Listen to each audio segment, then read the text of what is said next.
Hi guys, welcome in this channel. This reading is for fire signs. Aries, Leo, Sagittarius.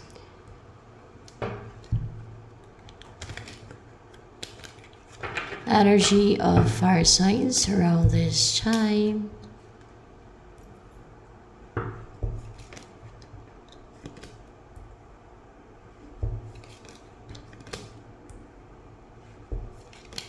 Puro negative. Puro reverse pala. Puro reverse.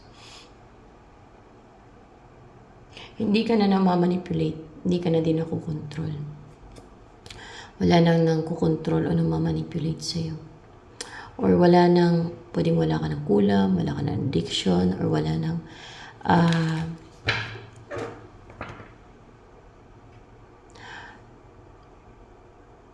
nang mamanipulate sa'yo na witches, wizards, warlocks, or anyone or any being na namamanipulate sa'yo. Kasi na-separate na sa'yo yung matagal na to na actually gumagawa nito sa'yo na mamanipulate. Committed siya eh. Matagal na niyang ginagawa yan. And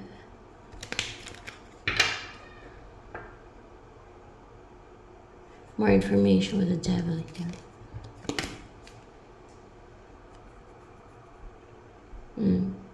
Yan yung nagpapaklouded ng judgment mo. No?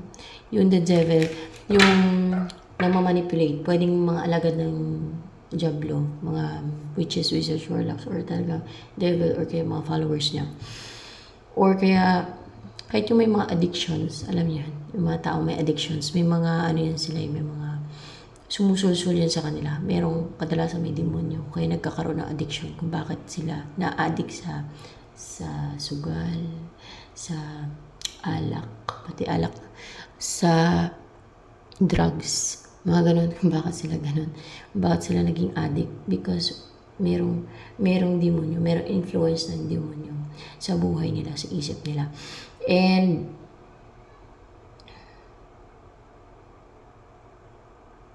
actually, you're not happy, you're not contented right now. You're not feeling fulfilled.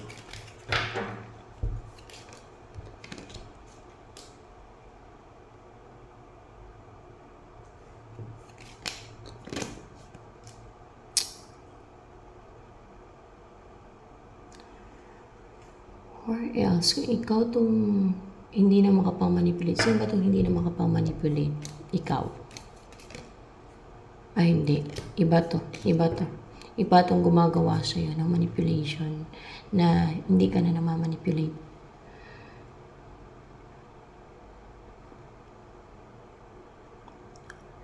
You're not feeling contented, you're not happy kasi merong tumatalikod sa'yo. Courageous na tumalikod. And hindi na siya nag-aantay sa'yo. Fire signs.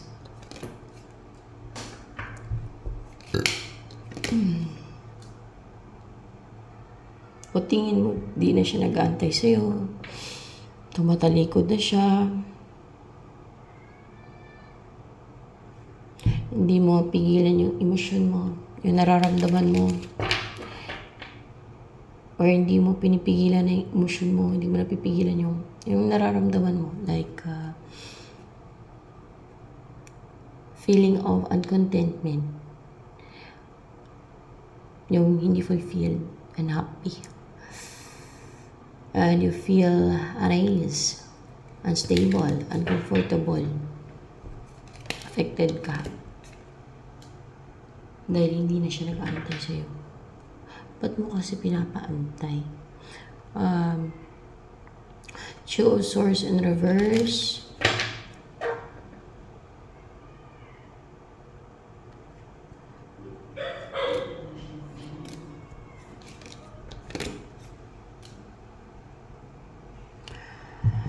Naklaruhan na kasi yung tao na yan. Hindi na siya stuck.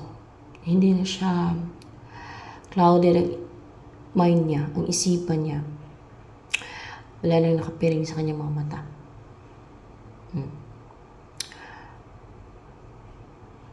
Hindi na manipulated yung mind niya ng fear or any influence or manipulations or deceit. Kasi naklaruan siya na nagmamatigas ka. Ayaw mo naman mag-take na action. Nag-antay lang siya. Ace of Swords.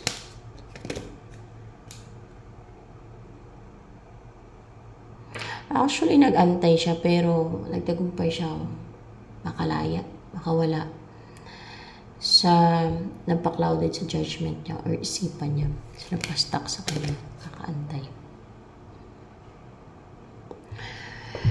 At naging strong na siya and may inner strength pa din para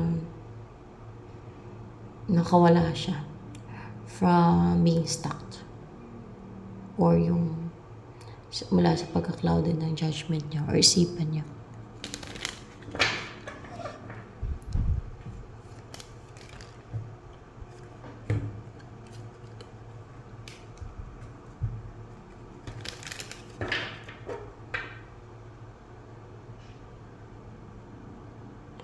This person is becoming more extrovert na hindi na siya naging introvert or hindi niya na ina-isolate yung sarili niya, hindi na siya naging aloof kasi strong na siya, may inner strength na siya pero not willing na mag-take action or else with the page of wands dito kasi hindi na gumagana or hindi na tumatalab yung mga ginagawa sa kanya na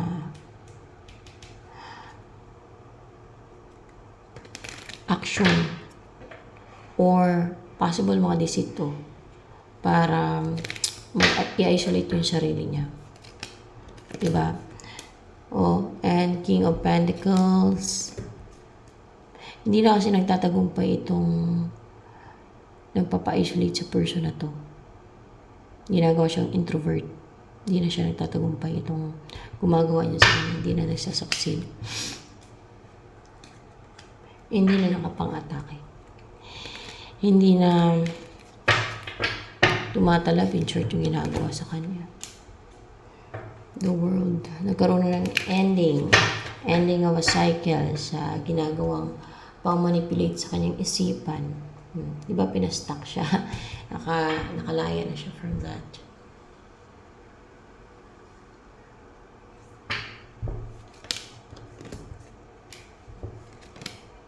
So that's your energy right now.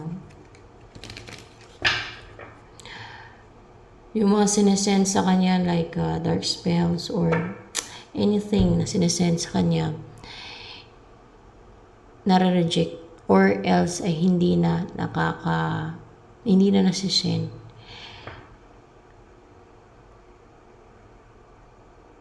Hindi na dumidiretso doon sa sinisendan dyan sa person na yan.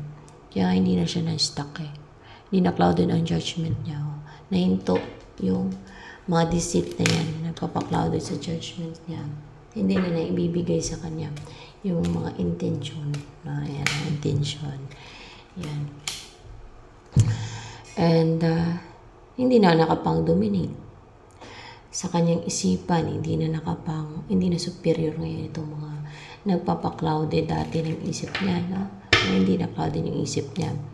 Mahina na sila, emotional. Emotional na sila. Hindi na nagtatagumpay.